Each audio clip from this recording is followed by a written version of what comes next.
மண்புழு உரம் தயாரிப்பது எப்படி, அதை ஊட்டமட்டிய மண்புழு உரம் தயாரிப்பது எப்படி பற்றி நம்ம சொல்கிறோம். மண் உரம் முதல் நம்ம தயார் பண்ணோம். நம்ம மாட்டிகிட்டு இருந்து சாணத்தை நம்ம டைரெக்டாக எடுத்துக்கொண்டு வந்து இந்த மாதிரி பெட்டை போட்டு தண்ணி நல்லா நம்ம ஊற்றிட்டு ஈரம் ஒரு 2-3 நாளைக்கு 3 அடி ஹைட்டு 3 அடி ஆக பெட்டில் போட்டு இந்த அளவுக்கு ஹைட்டாக போட்டுட்டு தண்ணி விட்டுட்டு நல்லா ஈரமாகிட்டு தண்ணி நல்லா தெளித்து விட்டுருணும். கம்பல்சரி நமக்கு இந்த மாதிரி ஈரம் இருக்கணும். இந்த ஈரத்தில் விட்டுட்டு இந்த மாதிரி மண்புழு இந்த மாதிரி மண்புழு நம்ம கொண்டு வந்து பெட்டில் ஒரு 3 அடி 20 அடி நீளம் பெட்டு போட்டிருக்கேன். இந்த பெட்டில் போட்டோம்னா ஆட்டோமேட்டிக்காக புழுவுக்கு உள்ளே போயிடும். போட்டு விட்டோம்னா பாருங்களேன், கொஞ்சம் நேரத்தில் பார்த்தீங்கன்னா அப்படியே உள்ளே போகும். இந்த மண்புழு உரம் எதுக்கு சார் பயன்படுத்தலாம்?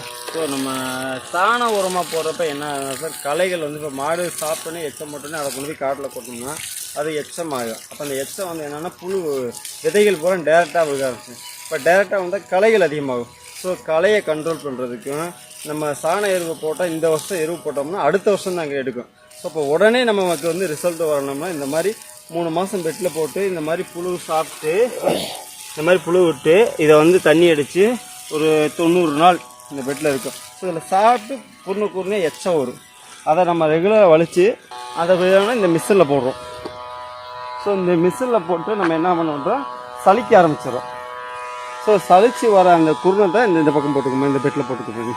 இதில் நம்ம ஜீவாமிர்தம் பஞ்சகாவியம் இதெல்லாமே ஊற்றி ஒரு 20 to 30 நாள் நம்ம இந்த மாதிரி சேரு மாதிரி கலக்கிறோம். அதில் என்னென்ன கலக்கிறோம் அப்படின்னா நம்ம தலைச்சத்துக்கு அசரத்தில் நம்ம ஒரு 21 வகையான நுண்ணூட்டங்கள் கலக்கிறோம்னு சொன்னாங்க சார். அதில் பார்த்தீங்கன்னா ஃபஸ்ட்டு தலைச்சத்து azospirillum, phosphobacteria, potash, VAM, pseudomonas, trichoderma viride, beauveria bassiana, வெட்ரிசிரியா, மெட்டாலிசிஸ் 11 வகையான உயிர் உரங்களும், பஞ்சகாவியம், மீன் அமிலம், ஈயம் கரைசல், ஹியூமிக் ஆசிட்டு, நுண்ணூட்ட உரம், பயோ. அது போக நம்ம வேப்ப புண்ணாக்கு, புங்கை, இழுப்ப புண்ணாக்கு, ஒரு 5 வகை புண்ணாக்கு, வேப்ப, புங்கை, இழுப்ப, கல், எள்ளு, இந்த மாதிரி 5 வகை புண்ணாக்குகள். இந்த எலும்பு உரம், இது இந்த எலும்பு உரம், இது எல்லாமே நம்ம இதில் போடுறோம்.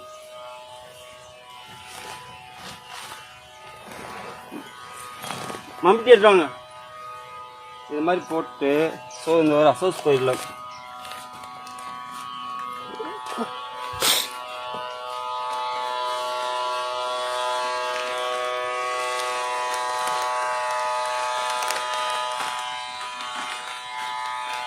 பஞ்சகாவியம் சார், அசோஸ் பயிலும் போட்டு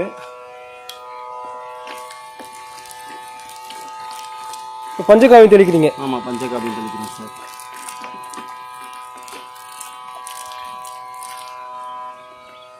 இப்போ என்ன சார் போடுறீங்க? மீன் அமிலம் சார். இந்த வாளி ஓப்பன், இந்த வாளியும் மூடையை ஓப்பன் பண்ணி அந்த வேம் கொடுக்குறனால என்ன ஆகுன்னா நம்ம காட்டுக்கு வேர் வளர்ச்சி அதிகமாகும். நம்ம கொடுக்குற சத்தை எடுத்து கொடுக்கறது இந்த வேம் பாக்டீரியா.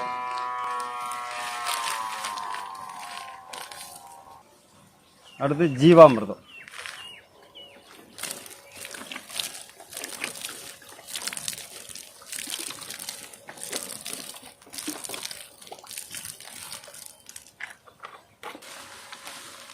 இது என்ன சார்? டைகோடர்மாவிரிடி. இது இந்த வேறு அழுகல் வரும்ல சார்.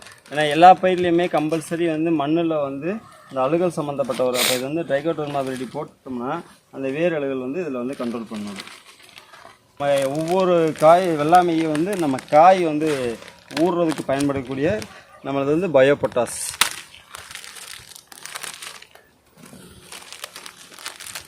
ஒரு டன்னுக்கு எல்லாத்துலேயுமே 2 கிலோ. இது எத்தனை விதமான இயற்கை உரங்கள் ஆட் பண்ணுறீங்க? இதில் 21 வகையான உரங்கள் நம்ம பயன்படுத்துகிறோங்க சார். இது பாஸ்போபாக்டீரியா,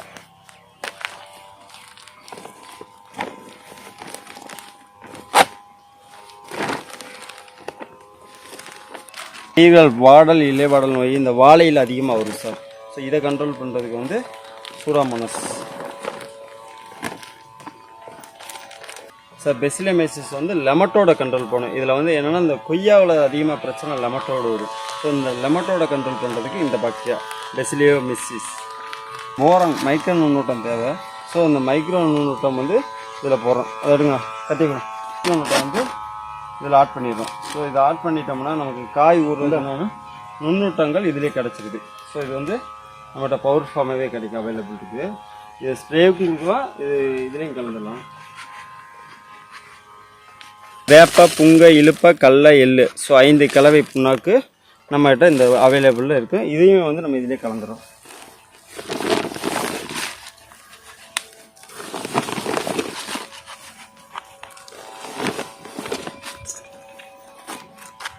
போட்டுட்டு நல்லா பரப்பிட்டு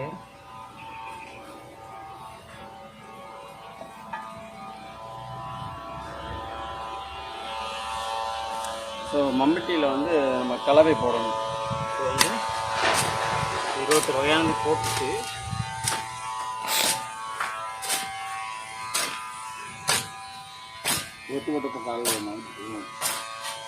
நல்லா மிக்சிங் எப்படி சிமெண்ட்டு மணல் கலக்குவாங்க அந்த மாதிரி இதை கலக்கணும். ஸோ நல்லா ஸோ அதை கலக்கிறப்ப வந்து இப்போ மாய்ச்சருக்கு வந்து ஏன்னா பாக்டீரியாவுக்கு நம்ம கம்பல்சரி தண்ணி கொடுக்கணும்.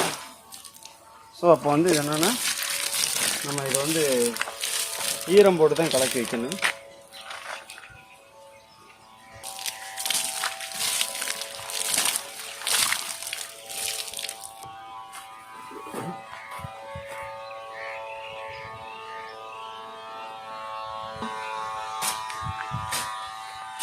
குறைஞ்ச அளவுக்கு எந்த அளவு எவ்வளோ இது சதுரீங்க நீங்கள்?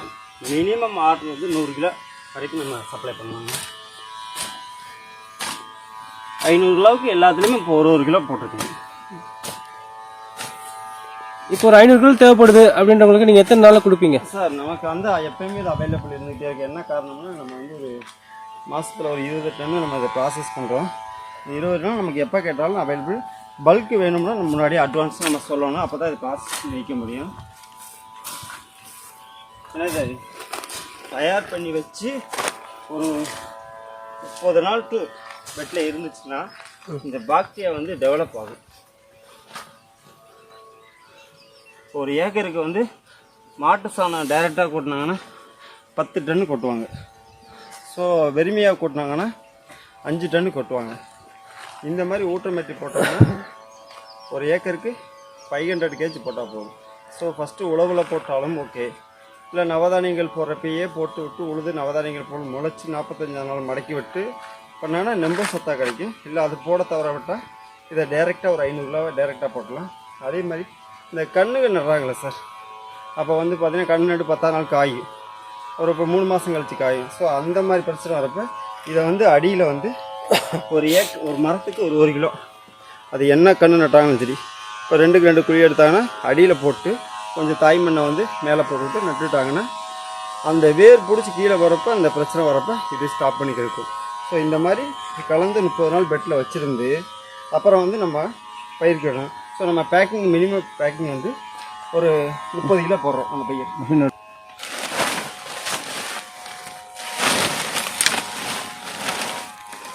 நீங்கள் தமிழ்நாடு ஃபுல்லாக கொடுத்துட்ருக்கீங்களா? தமிழ்நாடு ஃபுல்லாக நம்ம சப்ளை பண்ணியிருக்கோம். இந்த ஊட்டமேட்டிக் ஒரு மாமா வெறுமி கம்போஸ்ட்டாக யாருக்குமே நம்ம சப்ளை பண்ணலாம். இந்த மாதிரி கலக்கி தான் நம்ம கொடுக்குறோம். அப்போ என்னென்னா டிரான்ஸ்போர்ட் செலவு வெளியில் போகிறப்ப அதிகமாகும். ஸோ இந்த மாதிரி போகிற இடத்துல 500 கிலோ போகிற இடத்துல 250 கிலோ போட்டாலும் போதும். ஸோ இந்த மாதிரி நம்ம போட்டு பேக்கிங் இந்த மாதிரி நம்ம பண்ணிடுவோம். ஸோ நம்ம பார்சல் மூலமாக நம்ம ரெகுலராகவே அனுப்பிச்சிட்ருக்கோம்.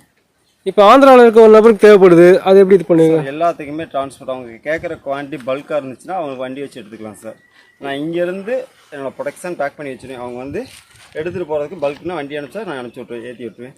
இல்லை எனக்கு 100 கிலோ வேணும் அப்படின்னா நான் டிரான்ஸ்போர்ட்டில் இப்போ மேட்டூர் பார்சல் ஏகேஆர் இந்த மாதிரி டிரான்ஸ்போர்ட்டில் நான் புக் பண்ணி கொடுத்துருவேன் சார். இந்த மாதிரி பேக்கெட் டேமேஜ் ஆகிடுச்சு என்ன சார் பண்ணுறது? பேக்கிங் வந்து டேமேஜ்லாம் ஆகாத அளவுக்கு தான் பண்ணியிருக்கோம். ஸோ ஒரு சில டிரான்ஸ்போர்ட்டில் கொக்கி போடுவாங்க, அதனால தான் 50 கிலோ பேக் போட்டோம்னா கொக்கி போடுறாங்க தூக்க முடியாமல். ஸோ 30 கிலோ பேக்குங்கிறப்ப அவங்களுக்கு தூக்கிறதுக்கு கொஞ்சம் ஈஸியாக இருக்கும் அப்படிங்கிறதுக்காக தான் நான் 50 கிலோ போடாமல் 30 கிலோ பேக்காக பண்ணியிருக்கேன். அப்போ இது டேமேஜ் ஆகிறதுக்கு வாய்ப்பு இல்லைங்க சார். ஒரு என்கிட்ட வந்து எடுத்து ஒரு 10 நாள் டு 15 நாள் வரைக்கும் இந்த பேக்கில் வச்சுருக்கலாம். அதுக்கு மேலே நம்ம நாள் இதை வச்சுன்னு போட முடியாது. அப்படியே போனால் ஓப்பன் பண்ணி கீழே கொட்டி தண்ணி தெளித்து வச்சுட்டா எவ்வளோ நாளைக்கு வேணால் வச்சுக்கலாம். சாக்கில் வந்து 30 நாளுக்கு மேலே வைக்கக்கூடாது பேக்கில். ஸோ அதோட மாய்ச்சர் கொஞ்சம் கொஞ்சமாக குறைய ஆரம்பித்தோடனே பாக்டீரியாவுக்கு அந்த நப்பு ஈரநப்பு கிடைக்கலைங்கிறப்ப சாக ஆரம்பிச்சிடும். அதனால் வாங்கி 30 நாளுக்குள்ளே பெட்டு காட்டுக்குள்ளே போட்டுடணும். அதான் மெயின் இதோட வேலையை. ஏன்னா இந்த பாக்டீரியா பூராமே மண்ணில் வளரக்கூடிய பாக்டீரியா. ஸோ அங்கே நான் தொழு உரம் போட்டுக்கேன். இந்த சலிச்சு மிஷினில் சலிச்சு டேரெக்டாக கொண்டு இங்கே வந்து நம்ம பண்ணுற ப்ராசஸ் வந்து இந்த உரம் வந்து நம்ம அதை ரெடி பண்ணி இங்கேருந்து நம்ம ட்ரான்ஸ்ஃபர் பண்ணுறோம். ஸோ இது வந்து கன்னிவாடி பகுதியில் தான் நம்ம பழனி பைபாஸ் ரோடுலேருந்து கொஞ்சம் அவுட்ரு மேற்கு தொடர்ச்சி மலை தோணிமலையை ஒட்டி நம்மளோட தோட்டம். ஸோ நம்ம தோட்டத்துலேருந்து நமக்கு எல்லாமே தயார் பண்ணுறோம். மாடு நம்மளே வளர்த்துறோம். நம்ம சாணத்தை எடுத்து நம்மளே தயார் பண்ணி நம்மளே வந்து கொடுத்துட்ருக்கோம். நான் இயற்கை முறையில் வாழை போட்டிருக்கேன், வெஜிடபிள் காய்கறி கொத்தவரை இதெல்லாமே போட்டிருக்கேன்.